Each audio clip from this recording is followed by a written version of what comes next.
ಎಲ್ಲ ನನ್ನ ಆತ್ಮೀಯ ಕನಕ್ ತಾಲೂಕಿನ ಪ್ರೀತಿಯ ಪ್ರಮುಖ ಮುಖಂಡರೇ, ಪಕ್ಷದ ಎಲ್ಲ ನಿಷ್ಠಾವಂತ ಕಾರ್ಯಕರ್ತ ಬಂಧುಗಳೇ, ಇಂದಿನ ಎರಡನೇ ಹಂತ ಈ ಒಂದು ಮಧ್ಯಾಹ್ನದ ವೇಳೆ ಈ ಒಂದು ಪಕ್ಷದ ಸಂಘಟನೆಯ ಕುರಿತು ಸಭೆಯನ್ನ ತಮ್ಮೆಲ್ಲರ ಒಂದು ಸಹಕಾರದಿಂದ ಇವತ್ತು ಆಯೋಜನೆಯನ್ನು ಈ ಕಾರ್ಯಕ್ರಮದ ಪ್ರಾಯೋಜಕರು ವಿನಯ್ ಕುಮಾರ್ ಎನ್, ಮಹಾಪ್ರಧಾನ ಕಾರ್ಯದರ್ಶಿ, ಬೆಂಗಳೂರು ಕೇಂದ್ರ ಲೋಕಸಭಾ ಕ್ಷೇತ್ರ, ಯುವ ಜನತಾ ದಳ. ಗೋಲ್ಡ್ ಲೋನ್ ಇಂಟ್ರೆಸ್ಟ್ ಎಷ್ಟು? 13,000 per month.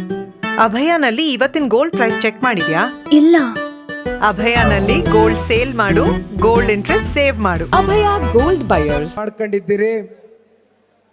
ನಾನು ಮಧ್ಯಾಹ್ನ 2 ಗಂಟೆ 3 ಗಂಟೆಗೆ ಸಮಯವನ್ನು ಕೊಟ್ಟಿದ್ದೆ. ಆದರೆ ಬೆಳಗ್ಗೆ ರಾಮನಗರದಲ್ಲಿ ಸಂಘ ಬಸನ್ ದೊಡ್ಡಿಯಿಂದ ದೊಡ್ಡ ಮಟ್ಟದಲ್ಲಿ ಪಕ್ಷದ ಮುಖಂಡರು, ಕಾರ್ಯಕರ್ತರುಗಳು, ಯುವಕರು, ಹಿರಿಯಕರು ಹಾಗೂ ಬಹುತೇಕ ನಮ್ಮ ತಾಲೂಕಿನ ಹೆಣ್ಮಕ್ಳುಗಳೆಲ್ಲ ತಲೆ ಮೇಲೆ ಕಳಶ ಹೊತ್ಕೊಂಡು ನಮ್ಮನ್ನ ಒಂದು ರೀತಿ ರ್ಯಾಲಿ ಮೂಲಕ ಮೆರವಣಿಗೆಯಲ್ಲಿ ತಗೊಂಡು ಬಂದಿದ್ದು. ಸ್ವಲ್ಪ ಬರಲಿಕ್ಕೆ ತಡ ಆಯಿತು. ಅಲ್ಲೇ ಒಂದು 2.5 ಗಂಟೆ ನಮಗೆ ಸಮಯ ಹೊರಟೋಯ್ತು. ಮಾತಾಡಲಿಕ್ಕೂ ಕೂಡ ಒಂದೂವರೆ ಗಂಟೆಯಲ್ಲಿ ಮುಗಿಸಿ ನಾವು ಯಾರು ಕೂಡ ಊಟ ಮಾಡಿಲ್ಲ. ನೇರವಾಗಿ ಇಲ್ಲಿ ನಿಮ್ಮ ಯಾರಿಗೂ ಕೂಡ ಕಷ್ಟಪಟ್ಟು ಇವತ್ತು ಈ ಕಾರ್ಯಕ್ರಮವನ್ನು ಆಯೋಜನೆ ಮಾಡ್ಕೊಂಡಿದ್ದೀರಿ. ಹಾಗಾಗಿ ಕಾರ್ಯಕ್ರಮ ಯಶಸ್ವಿಯಾಗಿ ನೆರವೇರಬೇಕು. ಎಲ್ಲೂ ಕೂಡ ನಮ್ಮ ಕಡೆಯಿಂದ ನಾವು ತಡವಾಗಿ ಬಂದಿದ್ದರಿಂದ ವಿಘ್ನಗಳಾಗಬಾರ್ದು ಅಂತಕ್ಕಂಥ ನಿಟ್ಟಿನಲ್ಲಿ ಇವತ್ತು ಊಟನೂ ಬಿಟ್ಟು ನಾವು ನಮ್ಮ ಮಂಜಣ್ಣ ಅವರು ಇಬ್ಬರು ಸೀದಾ ಗಾಡಿಯಲ್ಲಿ ಕೂತ್ಕೊಂಡು ಹೊರಟು ಬಂದಿದ್ದೇವೆ. ಇವತ್ತು ವಿಶೇಷವಾಗಿ ರಾಮನಗರ ಜಿಲ್ಲೆಯ ನಮ್ಮ ಕನಕಪುರ ತಾಲೂಕಿನ ಎಲ್ಲ ಪ್ರಮುಖ ಮುಖಂಡರು ಕೇವಲ 2 ದಿನಗಳಲ್ಲಿ 2 ದಿನದ ಹಿಂದೆ ನಮ್ಮ ಕನಕಪುರ ತಾಲೂಕಿನ ಅಧ್ಯಕ್ಷರಾಗಿರ್ತಕ್ಕಂಥ ನಾಗರಾಜಣ್ಣ ಅವರು, ಚಿಕ್ಕಪ್ಪ ಅಂತ ನಾವೇನು ಭಾಳ ಪ್ರೀತಿಯಿಂದ ನೀವೆಲ್ಲರೂ ಅವ್ರಿಗೆ ಕರೀತೀರಿ, ಅವ್ರಿಗೆ ನಾನು ಫೋನ್ ಮಾಡಿ ಮನವಿಯನ್ನು ಮಾಡಿದೆ. ಇವತ್ತು ನನಗೆ ಕೊಪ್ಪಳ ಮತ್ತು ವಿಜಯನಗರದಲ್ಲಿ ಇವತ್ತು ಈ ಪಕ್ಷ ಸಂಘಟನೆಯ ಈ ಸಭೆ ಇತ್ತು. ಆದರೆ ಕೊನೆಯ ಹಂತದಲ್ಲಿ ನಮ್ಮ ಅಭ್ಯರ್ಥಿಗಳು ಇಲ್ಲ, ಅಮಾವಾಸ್ಯೆ ಇದೆ, ಒಳ್ಳೆ ದಿನ ಬರ್ತಾ ಇದ್ದೀರಿ, ಯಾವ ಕಾರಣಕ್ಕೂ ಇವತ್ತು ಒಂದು ದಿನ ನಮಗೆ ಬಿಟ್ಬಿಡಿ, ನಾಳೆ ನೀವು ರಾಯಚೂರ್ದೇನಿದೆ ನೀವು ಮುಗಿಸ್ಕೊಳ್ಳಿ, ಇನ್ನೊಂದು ದಿನ ಬಂದೋಗಿ ಅಂತ ಹೇಳಿದ್ರು.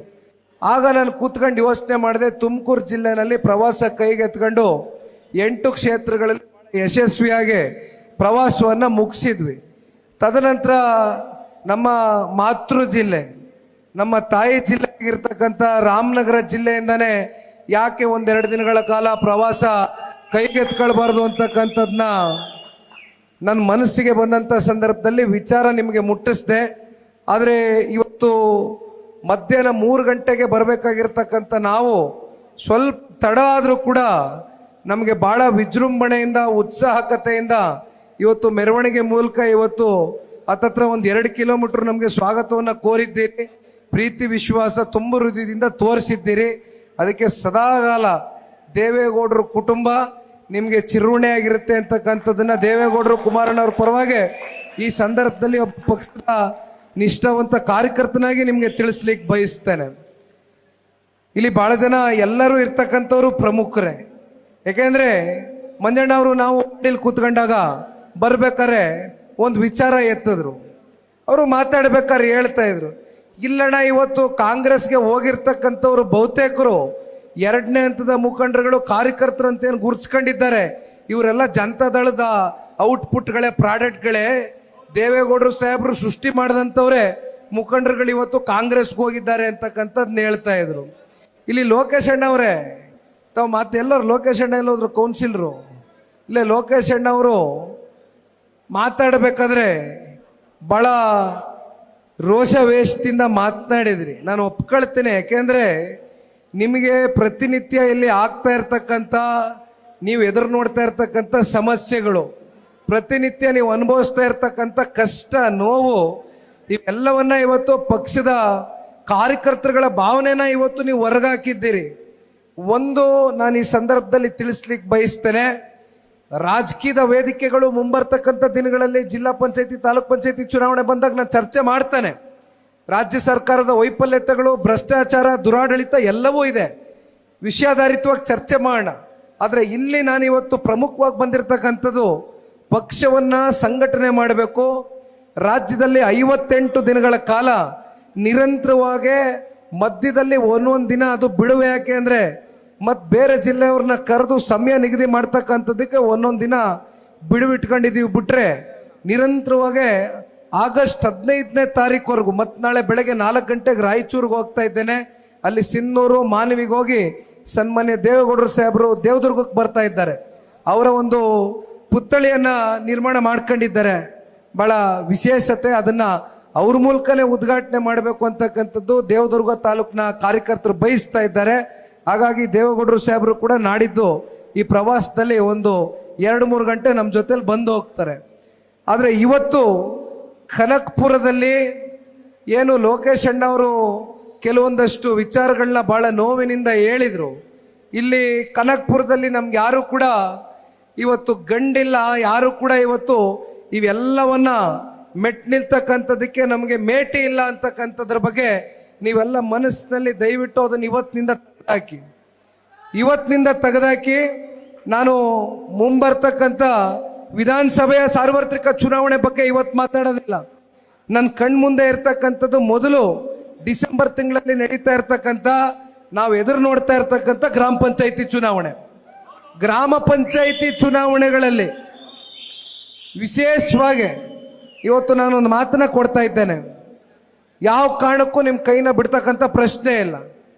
ಜಿಲ್ಲೆಯಲ್ಲಿ ನಾವು ಪಲಾಯನವಾದ ಮಾಡಿ ಮತ್ತಿನ್ನೆಲ್ಲ ಓಡೋಗ್ತಕ್ಕಂಥ ಪ್ರಶ್ನೆ ಇಲ್ಲ. ಜಿಲ್ಲೆಯ ಜನತೆ ಸದಾ ಕಾಲ ನಮಗೆ ರಾಜಕೀಯವಾಗಿ ಬೆಳೆಸಿದ್ದೀರಿ, ಹರಿಸಿದ್ದೀರಿ, ಗುರುತಿಸಿದ್ದೀರಿ, ಅತ್ಯಂತ ಉನ್ನತವಾದಂಥ ಸ್ಥಾನದಲ್ಲಿ ಕೂರಿಸಿದ್ದೀರಿ. ದೇವೇಗೌಡರು ಸಾಹೇಬ್ರನ್ನ ನೀವು ಸಾತ್ನೂರಿನಲ್ಲಿ, ಆ ಹಿಂದೆ ಸಾತ್ನೂರ್ ಅಂತ ಏನಿತ್ತು, ಅದಾದ್ಮೇಲೆ ಕ್ಷೇತ್ರ ಪುನರ್ವಿಂಗಡಣೆ ಆಗ್ತಾ ಗೊತ್ತಣ್ಣ 85ನೇ ಇಸ್ವಿನಲ್ಲಿ ದೇವೇಗೌಡರು ಸಾಹೇಬರು ಪ್ರಪ್ರಥಮವಾಗಿ ಹಾಸನದಿಂದ ಹೊಳೆನರಸೀಪುರ ಬಂದು ಇಲ್ಲಿ ನಿಂತಂಥ ಸಂದರ್ಭದಲ್ಲಿ ಅವ್ರನ್ನ ಗೌರವ ಕೊಟ್ಟು ಅವ್ರಿಗೆ ಒಂದು ಶಕ್ತಿಯನ್ನು ರಾಜಕೀಯವಾಗಿ ತುಂಬಿಸಿರ್ತಕ್ಕಂಥ ಜಿಲ್ಲೆ, ತಾಲೂಕು ಅಂತಕ್ಕಂಥದ್ದಾದರೆ ಅದು ಕನಕಪುರ ತಾಲೂಕು ಅಂತಕ್ಕಂಥದ್ದನ್ನು ನಾವು ಎಂದೂ ಕೂಡ ಮರೀಲಿಕ್ಕೆ ಸಾಧ್ಯ ಇಲ್ಲ. ಹಾಗಾಗಿ ಇಲ್ಲಿ ತಾವೇನು ಪ್ರಮುಖ ಮುಖಂಡರುಗಳು, ಕಾರ್ಯಕರ್ತರುಗಳು ಇವತ್ತು ಇಲ್ಲಿ ನಿಂತಿದ್ದೀರಿ, ನಮಗೆ ಸ್ವಾಗತ ಕೋರಿದ್ದೀರಿ. ಒಂದು ಮಾತು ಈ ಪಕ್ಷದ ನಿಷ್ಠಾವಂತ ಕಾರ್ಯಕರ್ತನಾಗಿ ನಾನು ತಿಳಿಸ್ಲಿಕ್ಕೆ ಬಯಸ್ತೇನೆ.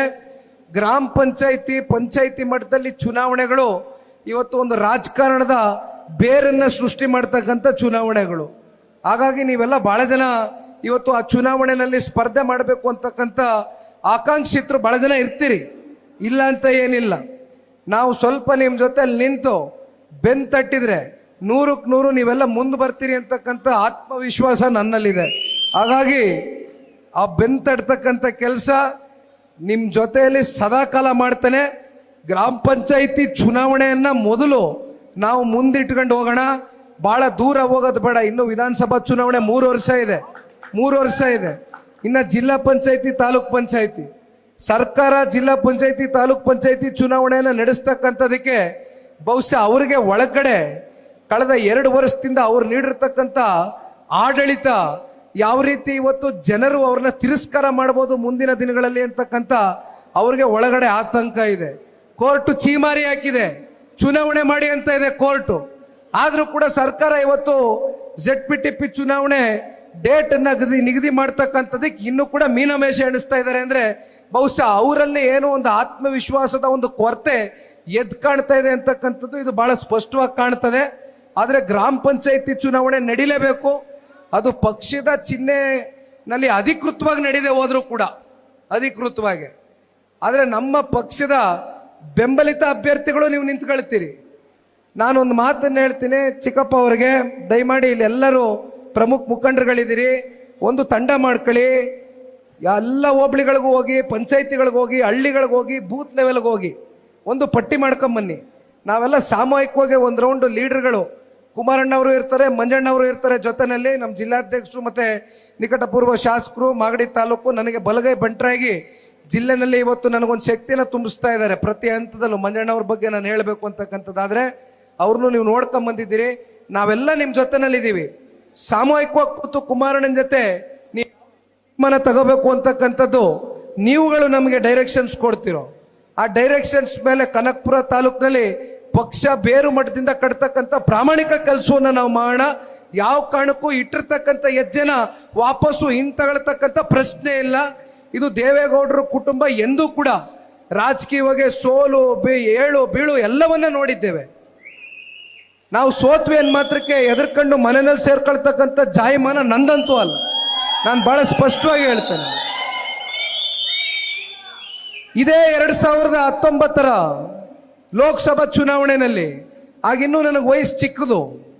ನಮ್ಮ ಪಕ್ಷದಲ್ಲಿ 7ಕ್ಕೆ 7 ಜನ ಶಾಸಕ ಮಿತ್ರರು ಗೆದ್ದಿದ್ರು. ಕುಮಾರಣ್ಣ ಅವರು ರಾಜ್ಯದ ಮುಖ್ಯಮಂತ್ರಿ ಆಗಿದ್ರು. ಪಾಪ ಇವತ್ತಿನ ಕಾಂಗ್ರೆಸ್ನ ಪಕ್ಷ ನಮ್ಮ ಜೊತೆ ಸಮ್ಮಿಶ್ರ ಸರ್ಕಾರದಲ್ಲಿದ್ರು ಹೇಳ್ಕೊಳ್ಳೋದಕ್ಕೆ.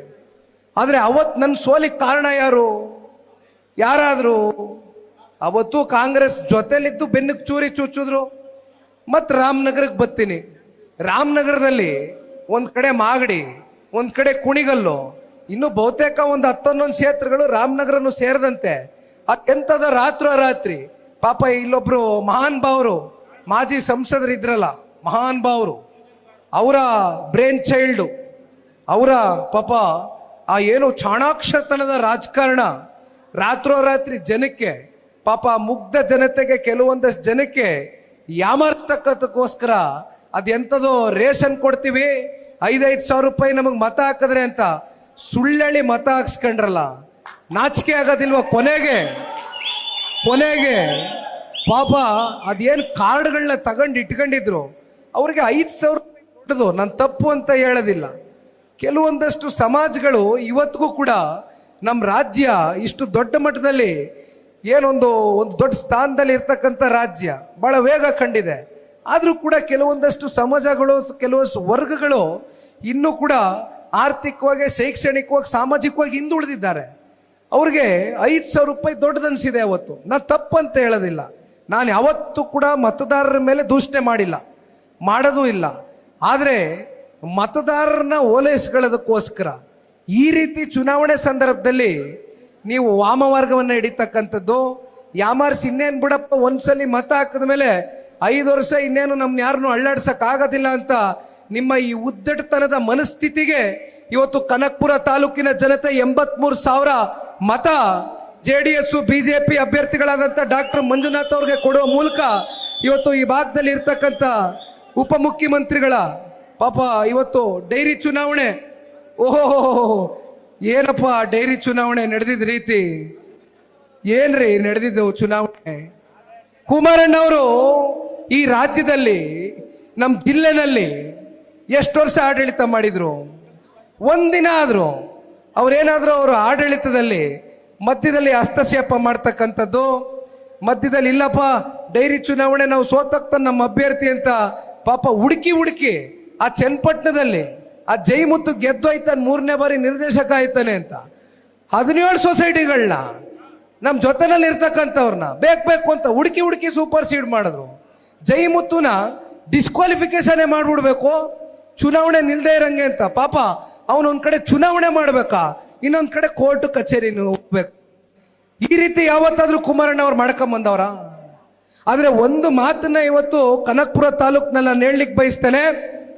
ಸಾಕಷ್ಟು ಸರ್ಕಾರಗಳು, ಅದರಲ್ಲೂ ಜನತಾದಳ ಪಕ್ಷ ಹಿಂದೆ ಆಡಳಿತಕ್ಕೆ ಬಂದಂತ ಸಂದರ್ಭದಲ್ಲಿ ಕೇವಲ ಜನಪರವಾದಂಥ ಕಾರ್ಯಕ್ರಮಗಳು ಆಡಳಿತವನ್ನು ಕೊಟ್ಟಿರ್ತಕ್ಕಂಥ ನಮ್ಮ ಪಕ್ಷ, ಅದೇ ಇವತ್ತು ಕಾಂಗ್ರೆಸ್ ಆಡಳಿತಕ್ಕೆ ಬಂದಾಗಿಂದ ಕಳೆದ 2 ವರ್ಷದಿಂದ ಕೆಲವೊಂದಷ್ಟು ಸ್ವತಂತ್ರವಾಗಿ ಕೆಲಸ ಮಾಡಬೇಕಾಗಿರ್ತಕ್ಕಂಥ ಸಂಸ್ಥೆಗಳನ್ನ ಇವತ್ತು ಯಾವ ರೀತಿ ದುರುಪಯೋಗ ಮಾಡ್ಕೊಂಡಿದ್ದೀರಿ? ನಿಮ್ಮ ರಾಜಕಾರಣದ ನಿಮ್ಮ ತೆವಲಿಗೋಸ್ಕರ ಯಾರ್ಯಾರ ಮೇಲೋ ಕೇಸ್ಗಳನ್ನ ಹಾಕ್ಸೋದು, ಅಲ್ಸಲ್ಲದ ಆಪಾದನೆಗಳು ಹೊರಿಸೋದು, ಅವ್ರ ಮೇಲೆ ತನಿಖೆಗಳಿಗೆ ಆದೇಶ ಮಾಡ್ತಕ್ಕಂಥದ್ದು. ಇವತ್ತೇನು ಕಾಂಗ್ರೆಸ್ನವರು ಪಾಪ ಇದೇನು ಅಧಿಕಾರ ಶಾಶ್ವತ ಅಂತ ಅನ್ಕೊಂಡಿದ್ದಾರೆ. ಪಾಪ ಈ ರಾಜ್ಯದ ಉಪಮುಖ್ಯಮಂತ್ರಿಗಳು ಮಹಾನ್ ಭಾವರು ಕನಕಪುರ ತಾಲೂಕಿನ ಶಾಸಕರಿಗೊಂದು ಮಾತು ಹೇಳ್ತಾನೆ, ಇದು ಪ್ರಜಾಪ್ರಭುತ್ವದಲ್ಲಿ ಜನಗಳು ಒಂದು ಸಲಿ ತೀರ್ಮಾನವನ್ನು ತಗೊಳ್ತಕ್ಕಂಥ ಶಕ್ತಿ ಏನಾದರೂ ಅವ್ರ ತಲೆನಲ್ಲಿ ಒಂದ್ಸಲಿ ತಿರಸ್ಕಾರ ಮಾಡಬೇಕು ಅಂತಕ್ಕಂಥದ್ದು ಏನಾದರೂ ನಿರ್ಧಾರ ಮಾಡಿದಂಥ ಸಂದರ್ಭದಲ್ಲಿ ನಾವೆಲ್ಲರೂ ತಲೆ ಬಾಗಬೇಕಾಗ್ತದೆ.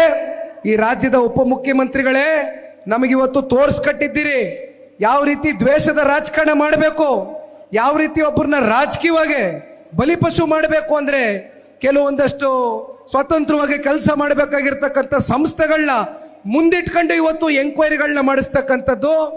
ಪಾಪ ಅಲ್ಲಿ ಎಂಥವ್ರು ನಮ್ಮ ಹೇಳಬಾರ್ದು, ಅವ್ರ ಹೆಸರುಗಳು ಹೇಳಬಾರ್ದು. ಮಂತ್ರಿಗಳ ಪರಿಸ್ಥಿತಿ ಹೆಂಗಾಗಿದೆ ಅಂದ್ರೆ ಏನ್ ಮಂಜಣ್ಣ, ಮಂತ್ರಿಗಳ ಪರಿಸ್ಥಿತಿ ಹನಿ ಟ್ರ್ಯಾಪು, ಮನಿ ಟ್ರ್ಯಾಪು, ಟ್ಯಾಕ್ಸ್ ಟ್ರ್ಯಾಪು, ಜನಗಳಿಗೆ ಎಲ್ಲ ಟ್ರ್ಯಾಪ್ ಮಾಡಿ ಇಟ್ಕೊಂಡಿದ್ದಾರೆ. ಕೊನೆಗೆ ಪಾಪ ಯಾರು ಮಾತಾಡಿದ್ರೆ ಸಾಕು ಹನಿ ಟ್ರ್ಯಾಪ್ ಅಂತೆ.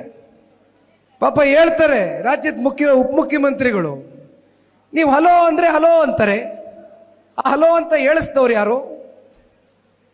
ಯಾರಣ್ಣ ಅದ್ರ ಹಿಂದೆ ಹಲೋ ಅನ್ಸಿದವ್ರು? ಅವ್ರಿಗೆ ಇದಕ್ಕೆಲ್ಲ ಉತ್ತರ ಸಿಕ್ಬೇಕಲ್ವಾ? ಈ ರೀತಿ ಇವತ್ತು ಯಾವ ಮಾರ್ಗವನ್ನ ಬೇಕಾದ್ರೂ ನೀವು ಅನುಸರಿಸ್ತಕ್ಕಂಥದ್ದು, ಅಧಿಕಾರದ ಒಂದು ದಾಹಕ್ಕೆ ಇವತ್ತು ಮತ್ತೊಬ್ಬ ತೇಜಾವಧೆ ಮಾಡ್ತಕ್ಕಂಥದ್ದು ವೈಯಕ್ತಿಕವಾಗಿ, ಇದೆಲ್ಲವೂ ಕೂಡ ನಿಜಕ್ಕೂ ಈ ರಾಜ್ಯದ ಜನತೆ ಏನಿವತ್ತು ನಿಮಗೆ 138 ಜನ ಶಾಸಕರನ್ನ ಗೆಲ್ಲಿಸಿ ಸಾಕಾರ ಕೊಟ್ಟಿದ್ರು, ನೀವು ಯಾವ ರೀತಿ ಕೆಲಸ ಮಾಡಬೇಕಾಗಿತ್ತು? ನಿಮ್ದೇನು ಸಮ್ಮಿಶ್ರ ಸರ್ಕಾರವಾ? ನೀವೇನು ಸಮ್ಮಿಶ್ರ ಸರ್ಕಾರದಲ್ಲಿ ಪಾಪ ಕುಮಾರಣ್ಣ ಕೊಟ್ರಲ್ಲ, ನೀವು ಬಂದು ಕುಮಾರಣ್ಣ ಮನೆ ಬಾಗ್ಲಿಗೆ ಬಂದು 14 ತಿಂಗಳು ಪಾಪ ಸರ್ಕಾರ ಮಾಡ್ತೀವಿ ಅಂತ ಮೈ ಮೇಲೆ ಬಿದ್ದು ಬಂದು ಎಲ್ಲ ನಿಮ್ಮ ಕೇಂದ್ರದ ನಾಯಕರುಗಳು ಬಂದು ಪಾಪ ದೇವೇಗೌಡರ ಮನೆ ಹತ್ರ ಕೂತ್ಕೊಂಡು ಕಾಯ್ಕೊಂಡು ಕೂತಿದ್ರಲ್ಲ ಸ್ವಾಮಿ. ಆ 14 ತಿಂಗಳು ಕುಮಾರಣ್ಣ ಅವರು 25,000 ಕೊಟ್ಟಿದ್ರು, ರೈತರ ಸಾಲ ಮನ್ನಾ ಮಾಡಿರ್ತಕ್ಕಂಥದ್ದು. ಆದರೆ ಎಂದೂ ಕೂಡ ಇವತ್ತು ಏನು 3 ಜನ ಶಾಸಕರು ಮಂತ್ರಿಗಳು ಇವತ್ತು ಶಾಸಕರುಗಳು ಸ್ವಪಕ್ಷೀಯರು ಮಾತನಾಡ್ತಾ ಇದ್ದಾರೆ. ಒಂದು ಚರಂಡಿ ಕೆಲಸ ಮಾಡ್ಸಕ್ಕಾಗಲ್ಲ, ಒಂದು ರಸ್ತೆ ಕೆಲಸ ಮಾಡ್ಸಕ್ಕಾಗೋದಿಲ್ಲ, ಶಾಲೆ ಕಟ್ಟಡಗಳೇನಾದ್ರು ನೀರು ಸೋರ್ತಾ ಇದ್ರೆ ಸರಿಪಡಿಸ್ತಕ್ಕಂಥದ್ದಕ್ಕೆ ಅನುದಾನ ಇಲ್ಲ. ಈ ಮಟ್ಟಕ್ಕೆ ಇವತ್ತು ಕಾಂಗ್ರೆಸ್ನ ಸ್ವಪಕ್ಷದ ಶಾಸಕರು ಮಾತನಾಡ್ತಾ ಇದ್ದಾರೆ.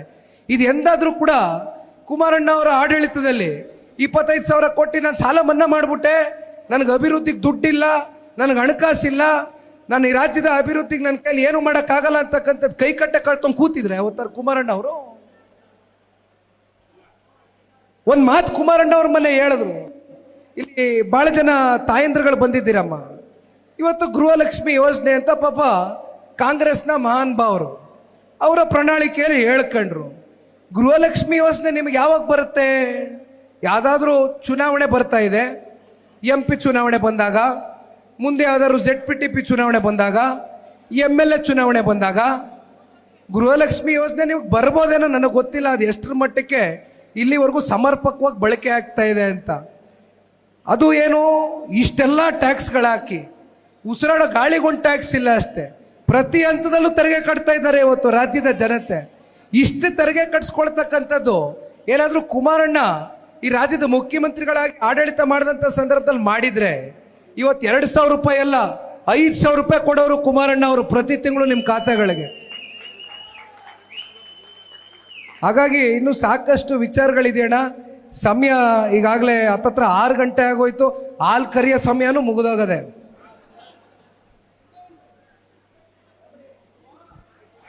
ಹೇಳೋಣ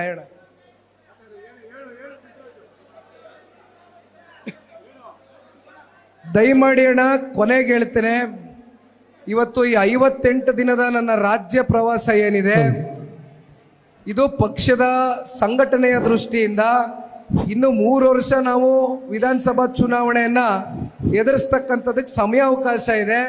3 ವರ್ಷ ಅಂದ್ರೆ ನಮ್ಮ ಕಣ್ಮುಂದೆ ಇರತಕ್ಕಂಥದ್ದು 1000 ದಿನ ಅಷ್ಟೇ. ಒಂದೊಂದು ದಿನಾನೂ ನಾವಿವತ್ತು ಮನೆಯಲ್ಲಿ ಕೂತ್ಕೊಳ್ದಿರಾ, ಹೆಚ್ಚಾಗೆ ನಿದ್ರೆ ಊಟ ಅದೇನೇ ಇರಲಿ, ಇವತ್ತು ನಾವೆಲ್ಲ ಬದಿಗಿಟ್ಟು ಇವತ್ತು ಈ ಪಕ್ಷವನ್ನ ನೀವೆಲ್ಲರೂ ಕಟ್ಟು ಬೆಳೆಸಿದ್ದೀರಿ, ಕಷ್ಟ ಕಾಲದಲ್ಲಿ ನಮ್ಮನ್ನ ಉಳಿಸಿದ್ದೀರಿ. ಇವತ್ತು ನಮ್ಮದು ಒಂದು ನಿಮಗೆ ನಿಂತ್ಕೊಂಡು ನಿಮ್ಮ ಪರವಾಗಿ ನಿಮ್ಮನ್ನು ಉಳಿಸ್ತಕ್ಕಂಥದ್ದು, ನಿಮಗೆ ರಕ್ಷಣೆ ಕೊಡ್ತಕ್ಕಂಥದ್ದು ಇವತ್ತು ಪಕ್ಷದ ಕಡೆಯಿಂದ ಆಗಬೇಕು ಅಂತಕ್ಕಂಥ ಅಭಿಲಾಷೆಯಿಂದ ಇವತ್ತು ನಾನು ಬಂದಿದ್ದೇನೆ, ಬೇರೆ ಇನ್ನೇನಿಲ್ಲಣ್ಣ. ಆದರೆ ಭಾಳ ಸೊಗಸಾಗಿ ಭಾಳ ಚೆನ್ನಾಗಿ ಇವತ್ತು ಈ ಕಾರ್ಯಕ್ರಮವನ್ನು ನೆರವೇರಿಸ್ಕೊಟ್ಟಿದ್ದೀರಿ. ಇಲ್ಲಿ ಇರ್ತಕ್ಕಂಥ ಎಲ್ಲ ವೇದಿಕೆ ಮೇಲೆ ನಮ್ಮ ಪ್ರಮುಖ ಮುಖಂಡರುಗಳು ಭಾಳ ಕಷ್ಟ ಬಿದ್ದಿದ್ದೀರಿ. 2 ದಿನದಿಂದ ಭಾಳ ಕಷ್ಟ ಬಿದ್ದು ಇಲ್ಲಿ ನಾಗಣ್ಣ ಹೇಳ್ತಾ ಇದ್ರು, ಅಣ್ಣ ನಮ್ಗೆ ಇವತ್ತು ಇಲ್ಲಿ ಯಾವ ಲೆವೆಲ್ಗೆ ಧಮ್ಕಿ ಅಂದರೆ ಚೌಲ್ಟ್ರಿ ಕೊಡ್ರಪ್ಪ, ಜನತಾದಳದವ್ರು ಒಂದು ಸಭೆ ಮಾಡ್ತೀವಿ ಅಂದರೆ ನಮಗೆ ಬೇಡಪ್ಪ, ನನ್ನನ್ನು ಯಾಕಪ್ಪ ಸಿಗಾಕ್ಸ್ತೀಯ, ನನ್ನನ್ನು ಯಾಕೆ ಟಾರ್ಗೆಟ್ ಮಾಡ್ತೀಯಾ, ಬೇಡ ಕಣಪ್ಪ ಎದ್ನಡಿ ಅಂತಕ್ಕಂಥ ಪರಿಸ್ಥಿತಿ ವಾತಾವರಣ ಇವತ್ತು ಕನಕಪುರ ತಾಲೂಕಿನಲ್ಲಿದೆ.